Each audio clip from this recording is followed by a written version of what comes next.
Salut, c'est Renaud, investirreno.fr, j'espère que tu vas bien.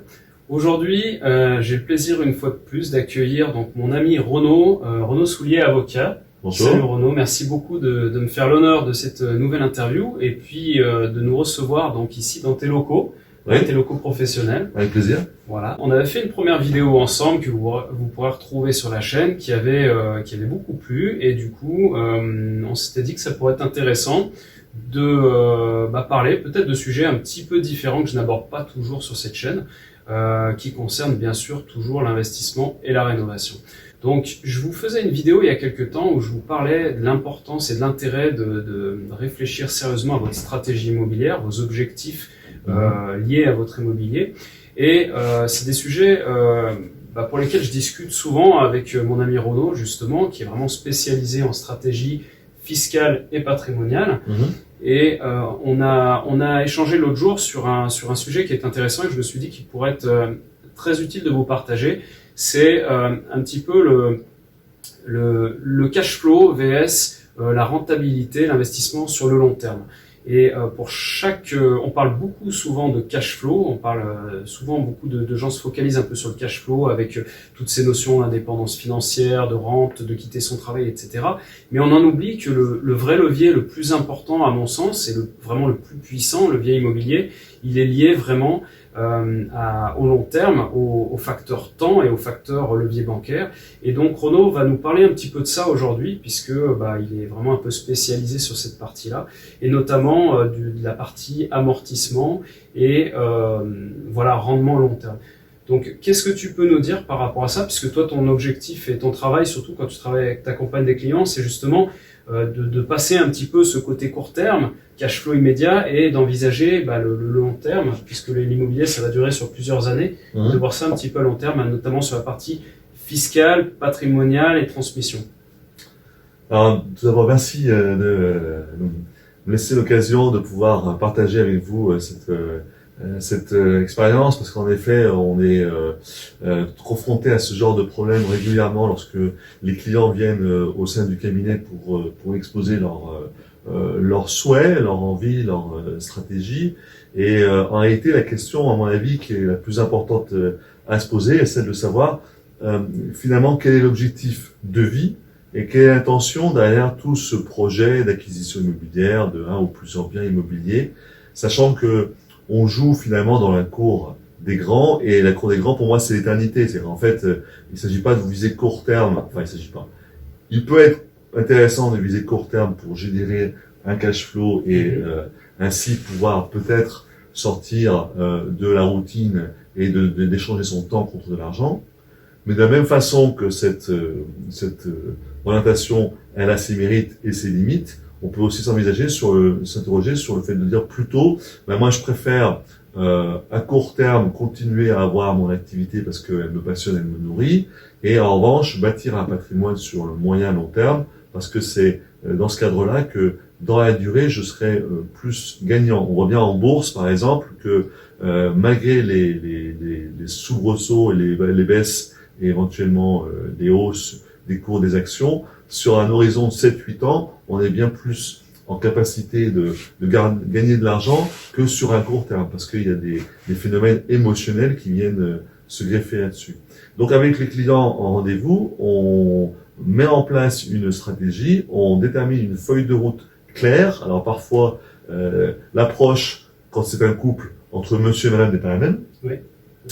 Parfois, il y a des choses qui sont pas évidentes à exprimer, donc on prend le temps nécessaire pour le faire. Mais ce qui est clair, c'est que avec l'effet de levier fiscal qui provient de ce que on va emprunter le maximum d'argent à la banque, et en plus actuellement en 2019 les taux sont vraiment particulièrement bas, l'essentiel du parc immobilier et de l'investissement va être remboursé par les loyers.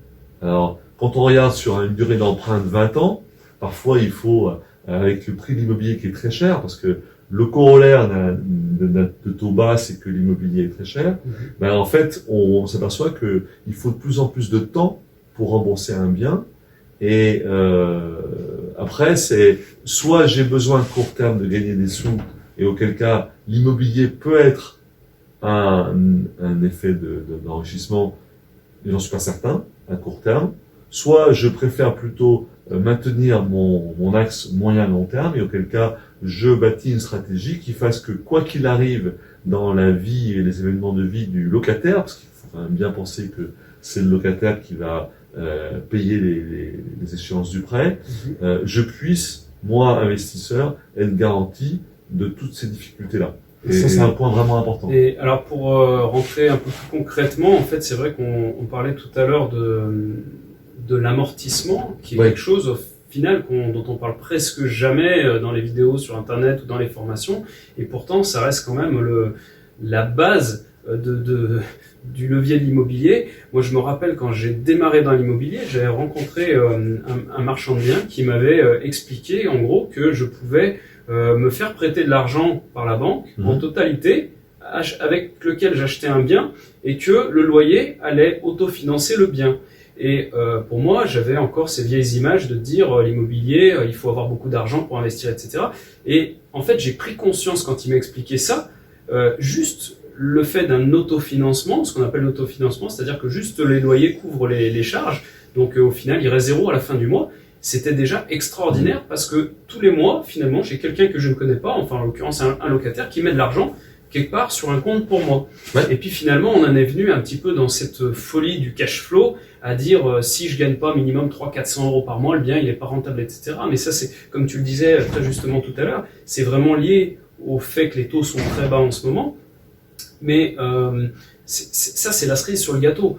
Mais au final, ce qui est ultra puissant et ce qu'on oublie très souvent, c'est de se dire que voilà, je rembourse par exemple, mettons, 800 euros par mois à la banque. Sur ces 800 euros, j'ai peut-être 200 euros d'intérêt. Hein. Je dis ça de manière complètement arbitraire. Et bien, à côté de ça, j'ai quand même 600 euros qui vont amortir un prêt. Donc en gros, c'est comme si quelqu'un mettait de l'argent pour moi sur un compte. Et tu me donnais l'exemple l'autre jour que j'avais trouvé hyper percutant, j'ai même jamais pris le temps vraiment de le faire sérieusement pour moi, c'est de te dire, amuse-toi à calculer ton amortissement à l'année, tout ce que tu amortis, parce que c'est vrai que quand tu te dis j'ai 3-4 appartements et peut-être ça me génère je sais pas 500-800 euros de cash flow, par rapport au volume d'encours bancaire et au risque que tu prends, dans l'absolu, des fois, ça fait quand même peur de se dire je fais tout ça pour juste ça, puisque comme tu le disais, il suffit que tu n'aies pas de locataire pendant un moment et tu peux vite te retrouver en difficulté. Et peut-être tes 500 euros de cash flow par mois, si tu n'as pas de locataire pendant 5 mois, ils suffiront pas à payer tout ça. C'est sûr. Mais quand tu prends conscience que par contre, tu as amorti, mettons peut-être, je sais pas, 8-10 000 euros dans l'année de manière complètement passive, parce que c'est ça la vraie passivité. Là, on est dans la vraie puissance de l'immobilier. Ça fait partie des sujets dont on parle régulièrement, en effet, sur le fait de la notion de cash flow court terme ou cash flow différé. En réalité, par le biais de l'amortissement, on constate finalement avec le temps qui s'écoule une détérioration, une dépréciation du bien immobilier, ce qui fait que, par exemple, quand l'investisseur est en LMNP, la plupart du temps, dans les premières années en tout cas, le montant du loyer et on va dire compensé par l'amortissement qui vient constater une charge déductible, de sorte qu'il n'y a pas de fiscalité sur les loyers. De la même façon, à l'impôt sur les sociétés, on va constater la dépréciation du bien dans la durée, pour une durée d'environ 20 ans, et effectivement, on va avoir un écrasement de la fiscalité. Et ceci, combiné avec le fait d'emprunter cet argent à la banque, fait qu'il y a une fiscalité qui est complètement maîtrisée, et que, du coup, l'investisseur voit son capital progressivement remboursé par le simple effet de l'écoulement tranquille du temps, et non pas accéléré, l'écoulement tranquille du temps et la capacité du locataire à payer. J'insiste depuis le début de la vidéo sur la capacité du locataire parce que j'ai de nombreux cas qui me sont soumis où au début c'était magnifique, tout était parfait, on avait absolument accentué les rendements et on avait une rentabilité de fou. Et puis arrive un événement, un locataire qui ne paye pas ou qui est en difficulté financière ou qui est en liquidation judiciaire. Et à ce moment-là, tout le château financier de la construction vers la liberté financière s'effondre parce que la base était peut-être à solidifier. C'est laisser le temps au temps. Et si le temps s'écoule normalement sans vouloir l'accélérer, on en arrive à un constat que, effectivement, au bout de 20 ans en général, le bien est totalement amorti. Il n'a pas du tout été comptabilisé comme tel parce que les amortissements, justement, compenser les loyers de sorte qu'il y ait une fiscalité qui est très, très douce.